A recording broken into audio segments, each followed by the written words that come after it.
حکیم طارق محمود چغتائی صاحب نے اپنی کتاب میں لکھی ہے۔ نمبر 1، پہلی بات لکھتے ہیں، کہتے ہیں کہ میرا فرانس میں ایک ساتھی رہتا تھا، بہت پرانے زمانے کی بات ہے، اور اس وقت فرانس میں گنی چنی پورے ملک میں مساجد تھی۔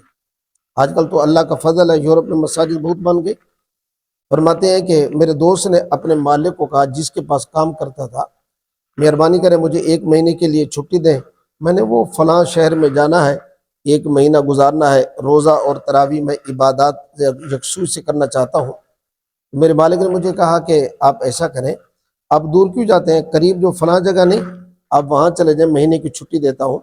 چلا گیا یہ آدمی، اور وہاں جا کر مہینہ گزارا، اور وہاں جا کر ماحول دیکھا، بڑا پسند آیا کہ وہ روزہ بھی رکھ رہے ہیں، نماز باجماعت پڑھ رہے ہیں، پڑھا رہے ہیں، تراویح بھی ہے، اور سحری افطاری، اور ان کے سر کے اوپر ٹوپی پگڑی، چہرے پہ داڑھی، اور سارے کام وہ ترتیب کے مطابق اعمال چل رہے ہیں۔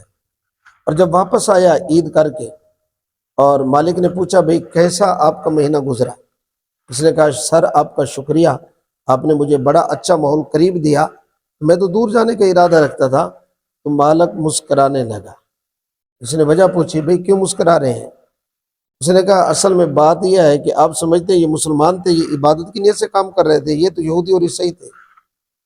یہودی اور عیسائی وہ سارے کام تو ہماری طرح کر رہے تھے، یہ کیا سر؟